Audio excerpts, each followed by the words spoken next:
ছিল, আসলে এখনো সুনির্দিষ্ট করে কিছু বলতে পারছি না কতজন লোক মারা গেছে। তারপরেও শুনলাম যে 5 জন লোক মারা গেছে, আরো 5-6 জন নিখোঁজ আছে। আমরা নিহত এবং আহতদের জন্য সবাই দোয়া করব। আসলে একটা খুশির দিনে একটা বিষাদের পরিণত হয়ে গেল।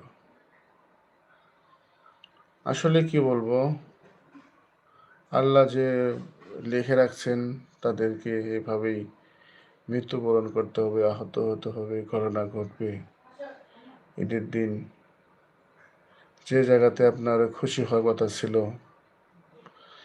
কিন্তু আজকে সেই বিষাদে পরিণত হয়ে গেছে। যাক, আমরা সবাই আহত এবং নিহতের পরিবারে যাতে ধৈর্য ধারণ করার তৌফিক দান করেন, সবাই দোয়া করবো আমরা।